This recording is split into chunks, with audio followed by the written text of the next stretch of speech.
기도드립니다. 주님의 은혜 감사합니다. 오늘도 말씀에 인도받기를 소망합니다. 말씀으로 새 힘 얻게 하시고 새 은혜 부어주셔서 말씀을 이루는 걸음들이 되게 하옵소서. 주 예수 그리스도 이름으로 기도합니다. 아멘. 오늘 나눌 말씀은 고린도전서 2장의 말씀입니다.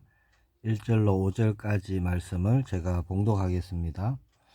형제들아, 내가 너희에게 나아가 하나님의 증거를 전할 때에 말과 지혜의 아름다운 것으로 아니하였나니, 내가 너희 중에서 예수 그리스도와 그가 십자가에 못 박히신 것 외에는 아무것도 알지 아니하기로 작정하였음이라.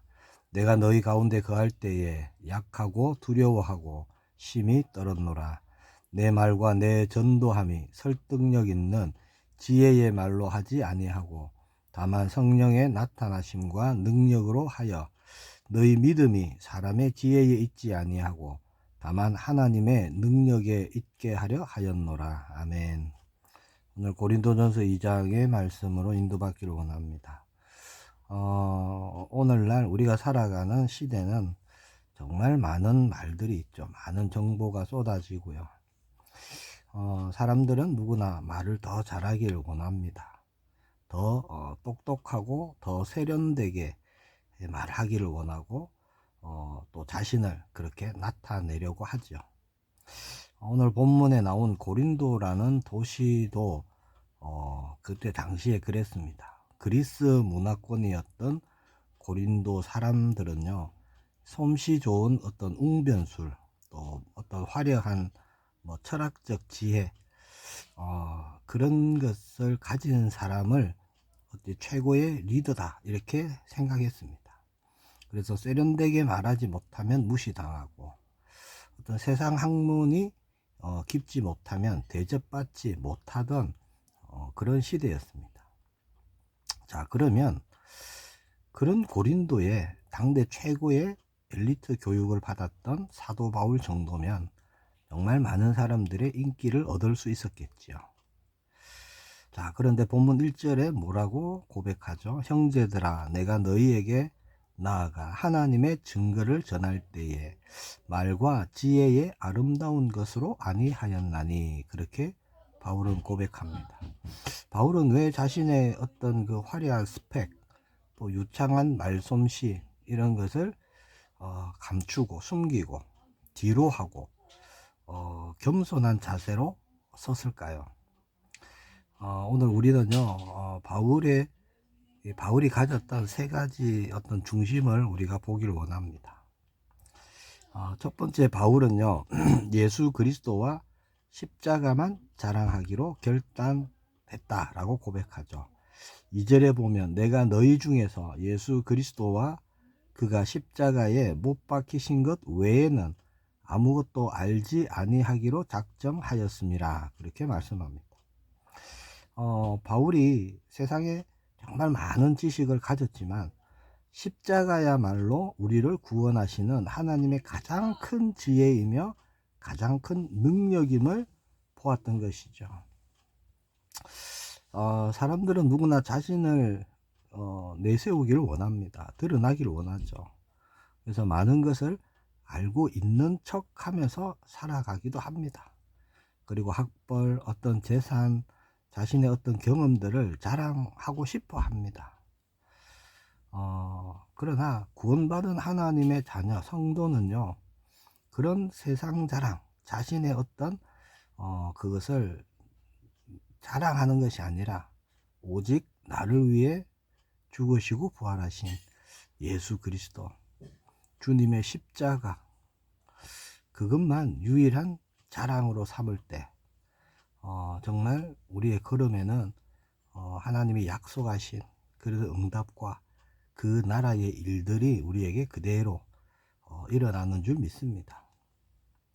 자, 두 번째, 바울은요, 자신의 연약함을 솔직하게 인정합니다. 3절에 보면 내가 너희 가운데 거할 때에 약하고 두려워하고 심히 떨었노라, 그렇게 고백하고 있죠. 당대 최고의 전도자였던 바울이 두려워 떨었다. 이게 무슨 일일까요? 자, 고린도라는 거대한 도시, 화려한 도시, 그리고 거기서 복음을 대적하는, 반대하는 사람들,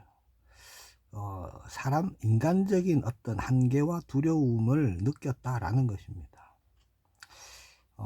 바울은 그런 자신의 약함을 감추거나 포장하지 않았죠.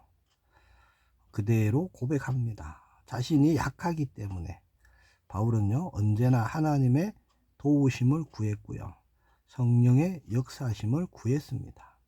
복음 전하는 일에 더욱 그랬죠. 그것을 말하는 것입니다. 우리도 살아가는 동안 우리의 삶에 어떤 무거운 짐들이 있죠. 그런 것 때문에 우리가 두려워하고 힘들어할 때가 있습니다. 그러나 그런 것에 우리가 아예 무너지지 않음을 믿습니다. 우리의 약함은요, 하나님의 능력이 머무는 통로가 되는 것이죠. 우리가 약하기 때문에 더욱 주님을 찾고 바라보고 구하고 하는 것이죠. 자, 세 번째, 바울은요, 자신의 말이 아닌 성령의 나타나심을 의지했다라는 것이죠. 바울은요, 사람의 마음을 움직이는 것은 사람의 어떤 논리적인 말, 체계적인 말, 그런 말에 있어서 되는 것이 아니다. 그걸 보았던 것입니다. 성령의 역사라는 것을 바울은 알았던 거예요. 그래서 4절에 보니까 내 말과 내 전도함이 설득력 있는 지혜의 말로 하지 아니하고 다만 성령의 나타나심과 능력으로 하여, 그렇게 말씀하고 있죠. 사람의 말은 귀를 즐겁게 할 수 있습니다. 또 머리를 끄덕이게 할 수도 있어요. 그렇죠? 그러나 영혼을 살리고 변화시키지는 못합니다. 성령의 역사는 어떤 걸까요? 돌 같은 굳은 마음을 깨트려 버리고 또 깨어진 관계를 회복시키는, 그리고 죽어가는 영혼을 살려내는 하나님의 능력이 되는 것이죠. 우리도 누군가를 정말 우리가 영적으로 돕고 싶을 때 나의 어떤 말솜씨, 어떤 지혜 있는 설득력, 이런 것이 아니라 성령님을 의지해야 됩니다. 성령께서 일하시도록 우리가 기도하며 인도받아야 되겠죠.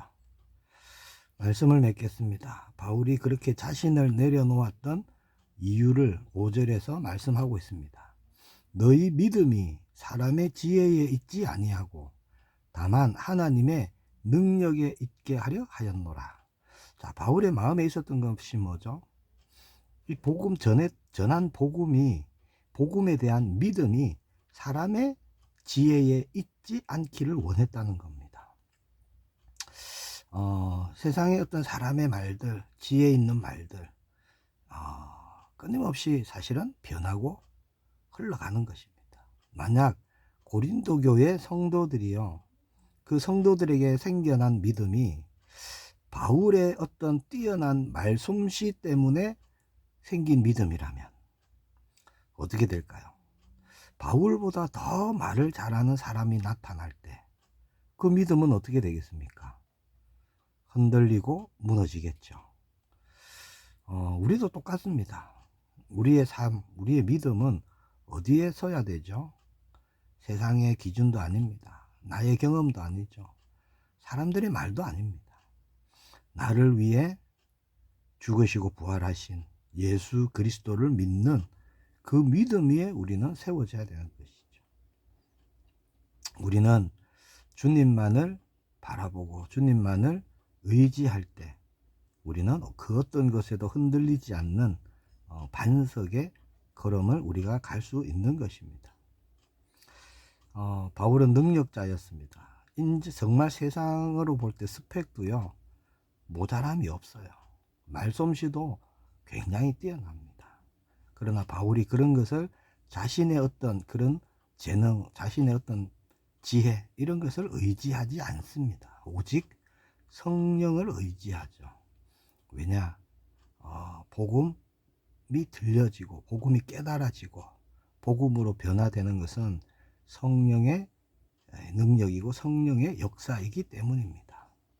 사람의 말에 설득당해서 가진 믿음은요, 금방 바람이 불면 흔들려 버리는 것이죠. 기도하겠습니다. 주님 은혜 감사합니다. 오직 예수 그리스도만 바라보며 그 안에 세우심을 받는 우리 모두가 되기를 소망합니다. 언제나 날마다 말씀으로 우리를 인도하여 주시고 그 말씀이 우리의 근본이 되게 하시고 기준이 되게 하여 주옵소서. 우리의 연약함을 주님이 아시오니 날마다 성령 하나님 충만함으로 역사 인도하여 주옵소서.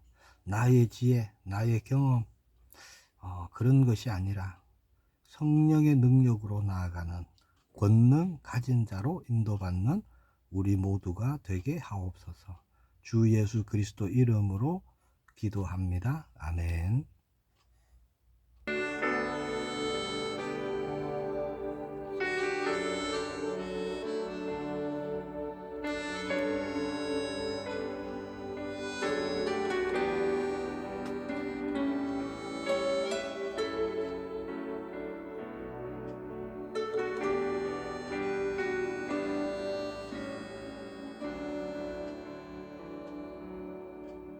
너는 그리스도의 향기라. 너는 그리스도의 편지라. 하나님 앞에서 그리스도의 향기니 너를 통해 생명이 흘러가리. 너를 통해 생명이 흘러가리. 너는 그리스도의 향기라. 너는 그리스도의 편지라. 하나님 앞에서 그리스도의 향기니 너를 통해 사랑이 흘러가리. 너를 통해 사랑이 흘러가리.